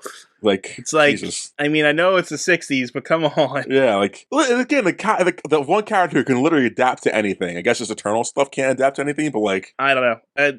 He doesn't die in the comics. I know he doesn't. But that's the thing that the X-Men movies do. They'll introduce a very OP character that they're like, oh shit, we can't use this character later in movies because they'll solve all the problems. Nudge, nudge, wink, wink, Quicksilver in the sequel. Let's just not have them in the rest of the movie for some reason. Like, oh, that's stupid. Yeah. So, yeah, they kill him off. Kravitz switch sides. And like I said, it's all a bunch of white people. And now, Angel joins the Armor Kills course. Russia general meets with Shaw. Back. Okay, is that the next scene? The Russian general meets with Shaw. Now Shaw's telling him to put the missiles in Cuba. Wow, that's a jump, because he's literally here with the kids, and then he's just there. Well, he's got a teleporter. Yeah, but is that such a jump? Like, it's the next day. That's just... Wow, that was fast. Holy shit. So yeah, then we get to Shaw at General. Yeah, what you just said, that happens. And then... well, he threatens them to do it, and she shows, hey, look at my monsters that I have. Yeah. You're going to do this. After he's like, I'm not starting World War II. Which, again, putting these people in a different light than they should have. Yes, because leaders suck, guys. Like, no, I'm not just saying the Russians. America was just as bad. They did put missiles in Turkey that provoked the Russians into the response. The Bay of Pigs, was that before this, right? That's what helped cause this shit, too? The Bay of Pigs was to overthrow Castro, which was from Russia. But Kennedy called that off. Yeah. You were alive during this, weren't you? Or no? No, I'm not 60s, okay. Yeah, you're in the 80s, okay. Had to give me a second, TJ, okay? Had to give me a second. Like, wait, how old's TJ? I'm not that old, jeez. So I guess we're like, Jesus Christ, I feel like the 60s were yesterday, but they were like so long ago now, huh? 60 years ago? Oh my God, TJ. 60 years ago, yeah. Anyways, Charles and Magneto run back to the school, like, oh God, kids, we shouldn't have left you. What did we do? And the kids are like, you guys are assholes. We aren't our mom and dad anymore. No, that doesn't happen. The kids are like, hey, we need to be protected and we got to train. And Charles is like, I don't want you guys training. Professor's like, Xavier's like, all right, you guys are going home. Yeah. And they're like, no, we're not. They just killed our friend. We want to help. And now this is where Xavier and Magneto switch. Now Magneto's like, now they're ready to fight. Yes. And Xavier's like, fine, but they need to train. No, I like this scene. And I wasn't doing it justice. I'm glad you did it justice. But I do like this scene. Because it shows that the kids are like, no, yeah, we're going to revenge this guy. It's cool. And it also shows, Xavier and Magneto's personalities and what, like, Magneto was against them doing it when they were, like, just teenagers playing at teenagers. But now that they suffered this major loss, he's like, now they're ready to go. Whereas Xavier is like, now it's time to coddle them, Yeah, Magneto's a good character. Good job, Malcolm X. And so then we cut to Emma Frost being like in a scene and they're like discussing human rights versus mutant rights and shit like that. And Emma Frost is like, Doesn't matter, we're better than you guys. And fears are growing. Striker's fears are growing. This is because they caught her and they turned it over to CIA. Yeah, she's under their control now. As this goes on, the X-Men are forming. Okay, so this is a montage. I'm gonna yada yada over a lot of shit. So It's literally Xavier's training them. Yes. As the Mr. Crisis intensifies, we get Xavier training the people. He's honing in on everyone's special abilities and et cetera, et cetera. Except for Mystique. I know. I was going to say that. Her training consists of lifting weights and then Magneto saying, "Stop hiding." Yeah. God, see, they side road this character. I feel so bad. To be fair about the training, what would she train for? She's already mastered her abilities. Hand-to-hand combat. She does it in the movies that come up, and then X-Men 1, 2, and 3, she's great at hand-to-hand combat. How do you know she's not already an expert in that? Because they don't show us ever in this movie, TJ, so who the f*** knows? But like, it's just like, hey, Krav Maga, something. So he's honing everyone's powers besides her.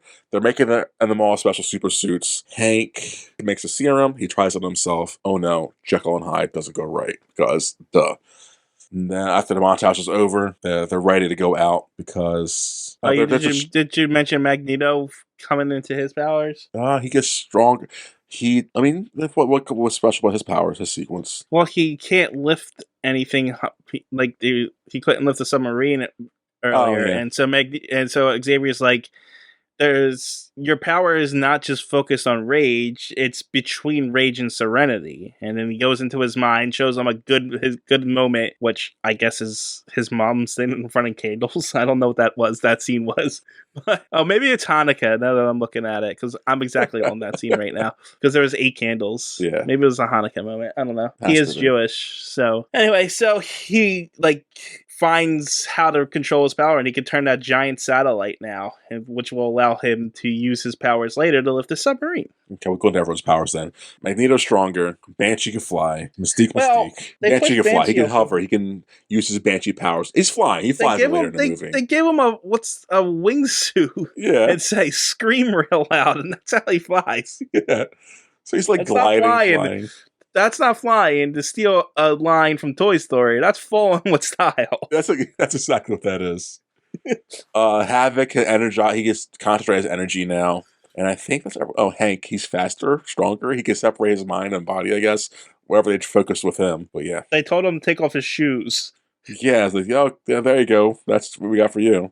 And then there's a sequence where Charles and Magneto are playing chess, talking about human rights and shit like that, and human mutant shit. Hank tests during that time. It was more like Magneto's like, I'm going to kill him, and Xavier's like, no, you're not. He's like, yes, I am. It's like, you can't be against Magneto. Like, yeah, kill the guy. He killed your mom. Like, yeah, he's a Nazi. He's not likable. He's a Nazi, TJ. I know, but it's like the whole superhero thing. No, he's a Nazi. He's a Nazi. Okay, so Nazis go to prison too. Nah, they can, but in a sense of like, if they kill my mom, I'm gonna kill a Nazi. I'm not like, maybe he should be justified and go to jail. Maybe should be justice. Nah. Anyways, okay. So here's what happens. While Charles and Magneto are doing that, Hank goes to Mystique like, hey Mystique, I made a cure. We should do this. And she's like, no. I've been talking to Eric, and I think we should not do this. And Hank's like, you're crazy. Here's your dose. I'll take mine and go do the mine lab. Hank does He is an absolute prick in this moment.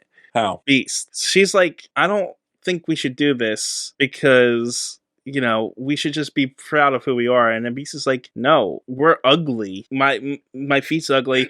And when she turns blue, he's like disgusted by it. Yeah, he does do that, doesn't he? He's like, you're ugly in that form. When you're in this human form, you're gorgeous. But when you're blue, you're disgusting looking. He's an absolute prick in this moment. But I'm playing devil's advocate. I agree with what you just said. I'm playing devil's advocate.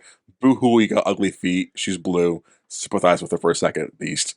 But by societal standards, she's ugly in the movie. Just saying that. So I guess he's got a point in that sense. But he's definitely an asshole. But he physically sees her as ugly. He tells her she's ugly. Yeah, essentially. Because he's falling into society's trap of like... But that doesn't matter. If this is someone you're supposed to be romantically attracted to, just on a pure one-on-one basis, not only is this a perfect way to not get what you want from her, but 2, it's just an asshole move. Well, maybe he's also thinking, I put all this time and effort to making this fucking Cure. You're gonna reject me in my work? Screw I don't you. think You're that's. ugly. I didn't get that at all from No, I'm him. just putting his into because you're right. I'm trying to make an argument for him. That's all. But you're No, 100% right. he He's an is asshole. so desperate to be normal. The societal standards of normal that he's just like he doesn't care about her at all. Oh, this is all about him and what he wants. And that's why I'm glad it backfires because for the most part, he is normal. He's just got weird feet. Oh, I can't wear sandals in the summertime. Boo hoo! You look normal as hell, man. Like you just Yeah, put that no. like I don't know. He is an absolute asshole in this moment Yes. and deserves everything he gets. Yes, I agree. So he makes Mystique cry. He's like, I don't care. I'm taking a serum. He goes, takes a serum. He jackals and hides it out. We'll see him tomorrow morning. And then Mystique goes, like, she's like a statue. He goes to Eric and she's like trying to seduce him. He's like, you're beautiful the way you are. Be beautiful you. And she's like, okay. This is where she turns into Rebecca Romaine. Yes. And I was like, okay, that's awesome. I didn't know that was She her. was like, well, in her regular form, well, not her regular form, her human form, Magneto's like, come back in maybe in a couple years. And then she says, turns into Rebecca Romaine. He's like, no, then turn into the real you. And she finally relents and turns into real you. And then he kisses her. It's like, you're beautiful the way you are. You don't have to hide. Blah, blah, blah. This is also where he mentions the tiger line, though. You don't ever see a tiger trying to hold yes. his it's like, it's not a good comparison there, Magneto. I feel bad for her. I feel so bad for her. And then she goes to Charles, and she's naked in front of Charles. And he's like, whoa, you naked. Put some clothes on. Which, not wrong. He's not wrong. You can still be blue and beautiful. Just put some damn clothes on. But he also came off as disgusted, too. Because she's naked, TJ. Which you can be fat and proud as a motherfucker, but don't walk around butt-ass naked because you're fat and proud. But put some clothes on and still be fat and proud. Which lends credence to my whole sibling theory from earlier. But also which theory? My sibling theory between them earlier, that they feel more like siblings than... Yeah. He feels like sibling. She doesn't, I feel. And then she walks in, but I didn't... Sure, he decided, but I also took it as like, he doesn't like her in that form or likes that form either. So I think I got she's nude, and I got he doesn't like her in that form because he feels for her safety, not because he doesn't like her as ugly. It's just like I know, and safe. I got that, but that's not how she interprets it. Oh, obviously, yeah, I agree with that. Yes, yeah. So that happens. Next, she's like, "Oh, f- you, Charles. I hate you. I am Magneto's girl now." I'm not saying that until later in the movie because I still gotta be in the team. And so next day they go to Hank's office. It's ruined. And it's like, okay, let's open this box he left us. Like, oh, that's our uniforms, guys. Why didn't they look for him? Because they didn't, did they? They didn't look for him. His room is destroyed. Someone could have came in and attacked him. He could be like in trouble, and they're like, "Oh, look at these new suits we got." They're like, "Oh, the room's a mess." Oh well. Well, because he left that note, so it checks out. He's fine. Okay. Like someone else couldn't leave that note behind, but yeah. And so he shows up at the X-wing. He's all hanked out. He's a blue furry freak. Cool. Anyways, yada yada yada. He's got. He actually looked like a Muppet. He looks weird. Yeah, some of the makeup is bad. Yeah, I don't like it. Between his and Mystique's, I don't like their makeup in the face. Because it's funny because the Mystique in the first movies, she looked great. Yeah, I think it was a budget thing. And this? Yeah, in this I just think it's like they're dealing with higher... Speaking of budget, I don't think you mentioned the budget. We did. I went right to the box office. What was the budget for this movie? You didn't do the budget at all. I don't care. What was the budget, TJ? I think it was $150 million. Let's open up that tab again. The budget. Yes. $160 million. And it made $350. I did not say any of that. You're right. I went right to the box office. And it made $353 million, guys. Worldwide. Woo! Which made it number 20 in the box. Let's go back to the box office. It made number 19. Was it 19? I think it was 19. No, I'm not doing the box office again. Yeah, because right here.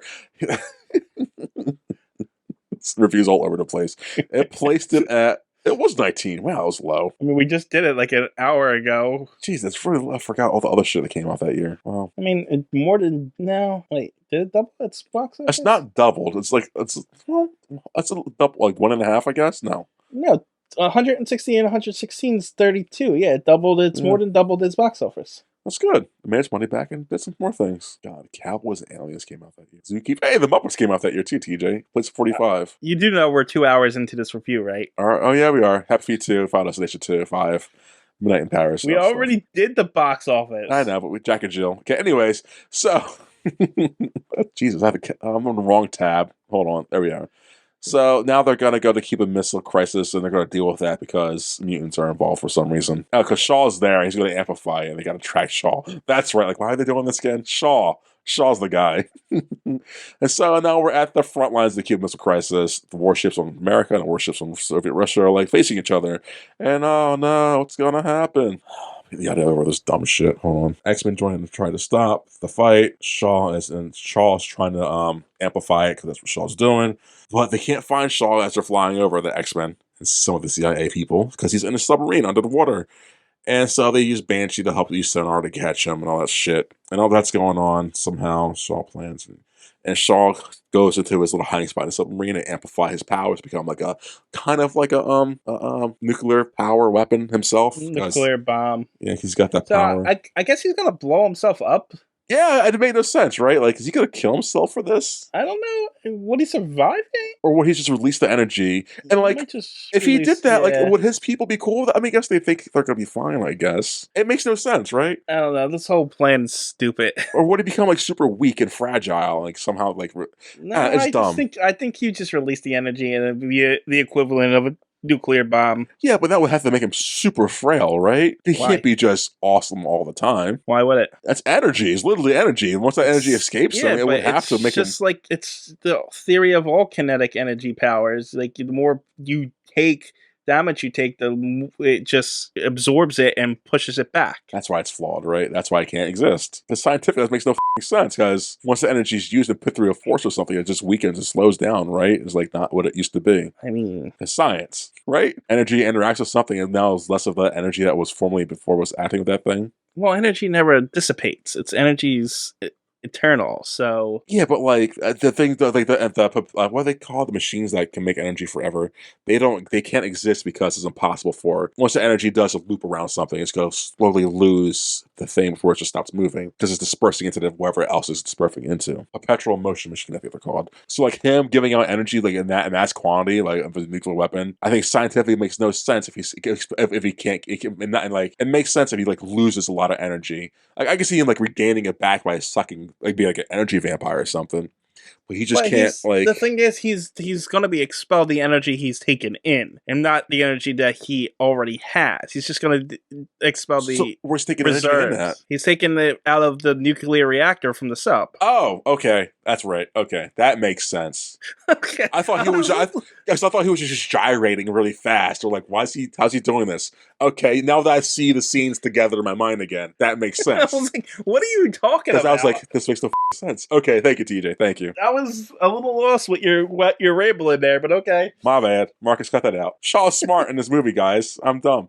So Shaw's doing that, and it's a big hero fight. The bad guys are fighting the good guys, yada yada yada. And the good guys interrupt Shaw's plan. They somehow get the submarine onto the island because Magneto's powerful shit now.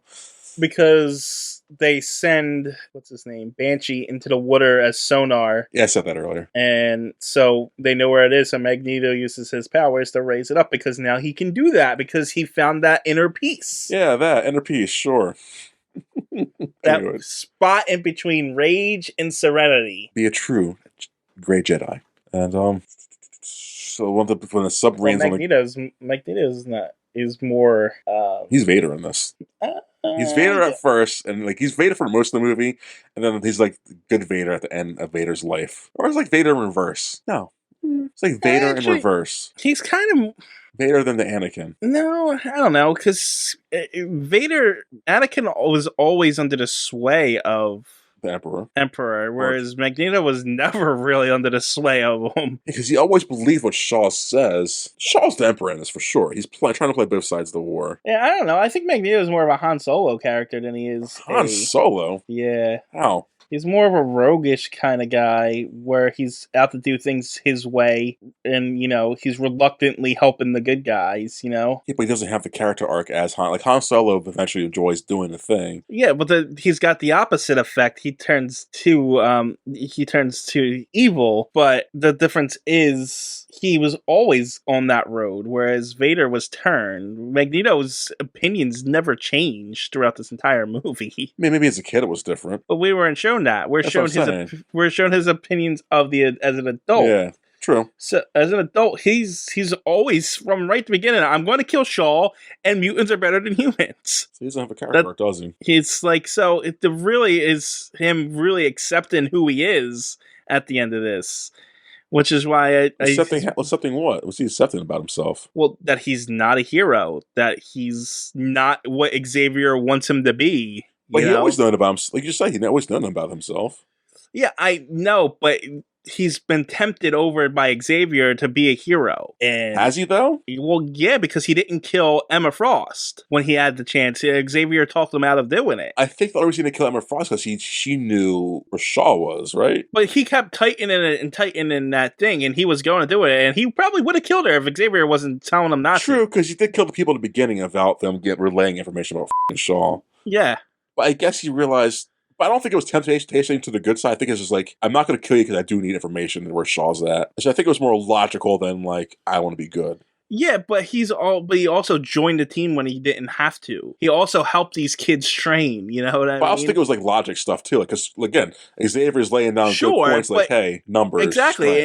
and he's kind of fallen on Xavier's side here up until the point where it counteracts his goals, and he realizes that he's not who Xavier wants him to be, and he's just going to do what he's going to do. Yeah, I guess. Yeah. So there's a big fight. Good guys kind of win. Bad guys kind of win. So it was like a draw. Magneto gets to Shaw. Magneto kills Shaw by putting the coin through Magneto's or Shaw's head because he killed his parents. And Xavier's like, you shouldn't do this because we're friends. Magneto confronts Shaw in the sub as everyone else is fighting. And then, Magneto for some reason, freezes. Shaw throws Magneto into the glass thing and exposes his, like, airtight mind-bending room for some reason. Because movie's got a movie. Yeah, and which allows Xavier to get in. But Shaw's crushing Magneto with, like, a steel beam and stuff, and then he uses his magnets to take the helmet off of him, which allows Xavier to freeze him, which then he puts on the helmet so Xavier can't get into his head. Magneto is Magneto now, and then he puts the coin through Shaw's head.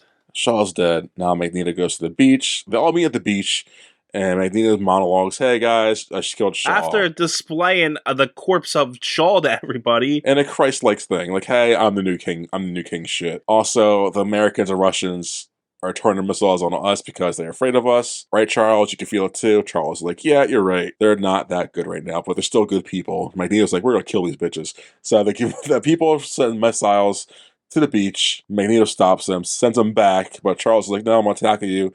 Charles tackles Xavier. The missiles drop. Charles and Xavier fight out on the beach a little bit, a little scuffle, and then every time someone tries to get involved in it, Magneto says stop, and they all just stop for some reason. I know, because they're bitches. Like this third act is such a weak act.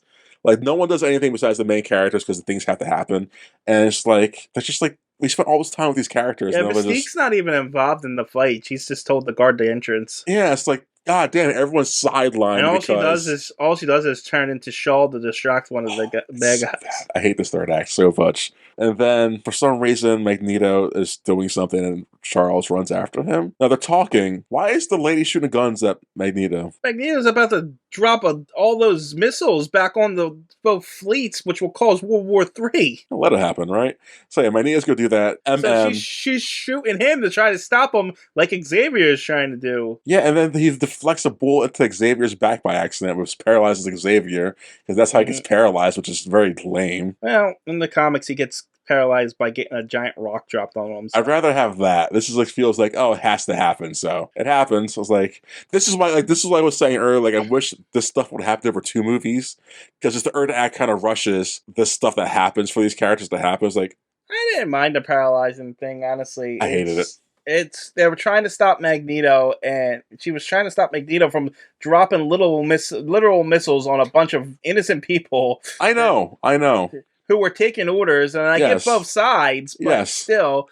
So I get both their motivations. So she's shooting them, trying to stop them, and then one of them happens to deflect into Xavier's spine. And and again, that's fine. It just felt like so rushed while everyone's just standing there watching this dumb shit happen. Well, everyone watching it, but the scene itself, I thought was fine. No, I hated it because again, it's like, oh, That's right. Xavier's got to be paralyzed.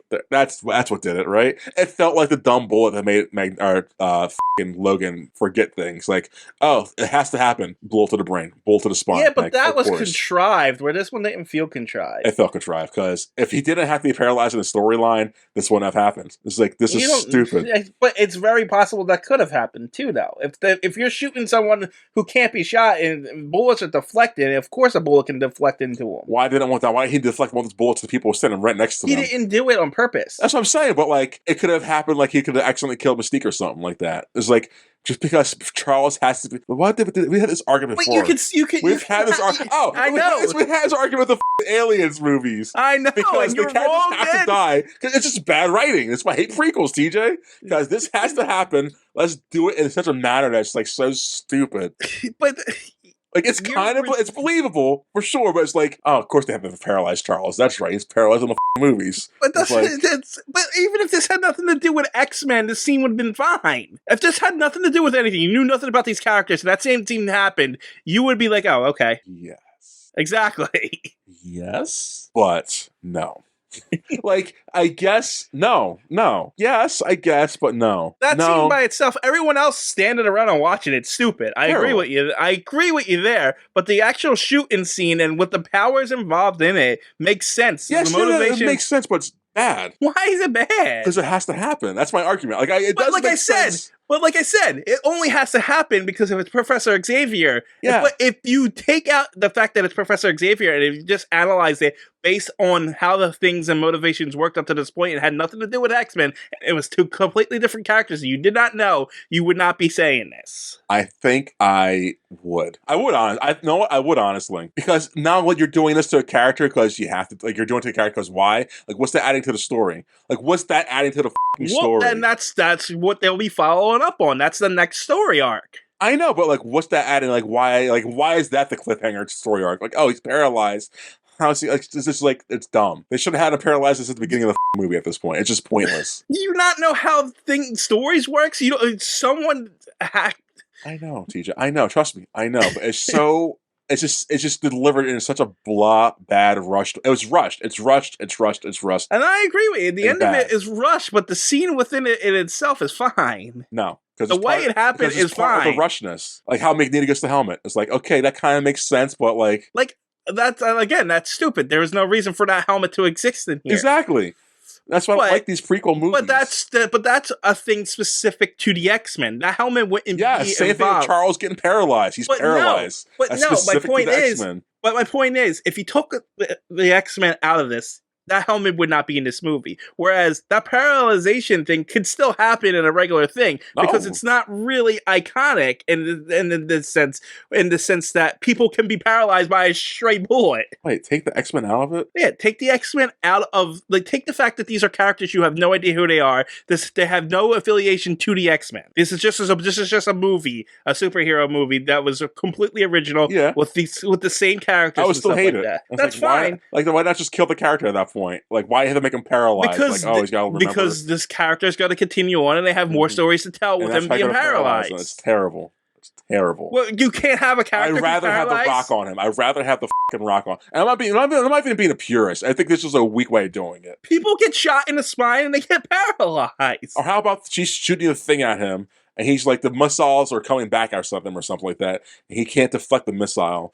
It throws him off balance, and Charles is hurt from the missile. What difference does it make if he gets hit by debris or if he got shot by a bullet? It's just late. It just feels not that it's lazy. It just feels like, again, it has to happen, and it's like a lazy way of doing it. Again, it only has to happen because it's Professor Xavier. The scene on its own is fine. The scene on its own is fine to a point. Yes, Charles is paralyzed. What? You make no sense as you. I make funny. I hate this scene so much. I hate the third act. I just hate it. Charles is paralyzed. That's fine, but you're making no sense. It's fine. Charles is paralyzed. Magneto's like, hey guys, I paralyzed him. Whoopsie daisies. By the way, I'm gonna jet out of here. Bad guys are with me. They're like, yeah, sure. You're our new king for some reason. Hey, Mystique, you coming? She's like, I guess so, because I have to. Even though he just paralyzed my best friend for. That's his best friend for how long? And they're like, you paralyzed him after. Like, oh, I'm so. I forgot how this scene played out going into it. And I thought she didn't go with him. Oh, really? Yeah, like the way it was playing out, I thought she was like okay, she's gonna go. She doesn't choose Magneto. She goes to her brother. He's been shot. Of course, that makes sense. Yeah, it makes sense. It makes sense, right? And No, then she just goes to Magneto. but she only goes to Magneto because Professor tells her to. She's like, I know you really want to go, so just go. I'll be fine. Yeah, but like, I hate it. I hate it. And it's not like he blames Magneto for the paralyzation, but at the same time, he doesn't hate him. He's still his friend. Yeah. So it's not like he's telling him to go, because he doesn't trust them or anything like that. So it's a complicated relationship the three of them have, okay? I know, they've had it for forever, so I know. I know, trust me, I know. So, I didn't think, so I didn't remember that part, and I thought that was also fine. It's like, whatever. Yeah. She says the Beast the cringy lines, like mutant and proud, some shit like that. It's like, stay proud. It's like, what? Yeah, and then they just bamf out of there. And Charles like, I can't feel my legs. And then we cut to later, like I guess X amount of days later, he's talking to MM. She's like, hey. He's in the wheelchair. Yeah, he's in the wheelchair. He's like, I will never tell anyone about this. It's secret safe for me. He's like, I know it is. You're forgetting it all. And she's like, well, I'm talking to the CIA and I don't remember what happened. And they're like, he's got that kind of power to erase our mind. And they're like, yup. And that's the movie. Oh, Magneto shows up with his Magneto outfit and he breaks out Emma Frost. Like, you're joining me now because I'm the king, bad guy now. Brotherhood of Mutants. Unless you want to stay here. And she's like, I don't want to stay. God, the third act's so bad.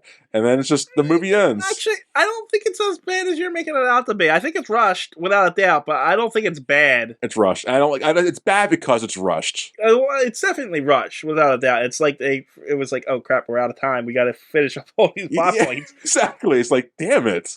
Well, I don't think it's bad. I think a lot of it's executed well. It just feels weak.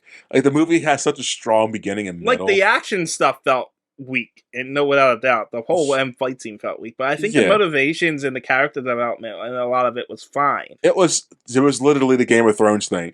The first few seasons were slow and steady, and were drinking character development, and then like the last 2 or 3 seasons, like, here we go, I gotta get it done. I still disagree with everyone's opinion. Well, see, and that's fine. That's why you like this movie's ending. That's why I don't like the movie. It just feels like, we rushed, gotta get it done, and like that's what happened. But unlike the Game of Thrones thing, I think a lot more people agree with me that this movie is ending is fine. The character development was like more realistic than Game of Thrones. No. I think the ending was it was this movie. The ending was like But yeah, that's the X-Men First Class. What you think, TJ? I thought it was fun. I thought it was fine. Yeah. Same. I thought it was an enjoyable movie. There's things I didn't like about it for sure, but it's enjoyable. I don't think there's a movie we watched that we didn't have things we didn't like about it. True. There never will be that movie. Nah, that's all I got. I have one movie I know will like a lot. But what would you rate this movie? Subpar movie? I don't think it's subpar. I think it's a good movie. It's not subpar at all. I think I'm at a 7. Really? Yeah. Why a 7? I don't know. I didn't hate any of it, and I liked, and I was involved in through all the way through. That's fair. Yeah, I think I'm at a 7. I think it's a good movie. I was at a 7 before the review, but talking about it again and like the things, like again the third act and like some other like things I just didn't care for. It's like, it still rubs me the wrong way. I thought I'd be talked out of the feelings, but I wasn't. So it's like at 6. It's a solid 6, honestly. Yeah, I think it's a solid foundation for what's going to come. Yes. Yeah, it's not a bad movie at all. No. Yeah. Although, especially compared to the last X-Men movies, this is a good retelling. And especially that third one? Yes. Yeah. It's a good... And Origins, oh, yeah. Exactly. Like, this is back on the right track. Well, yeah. Yeah, so... I'm done. These... I'm just done. Bye.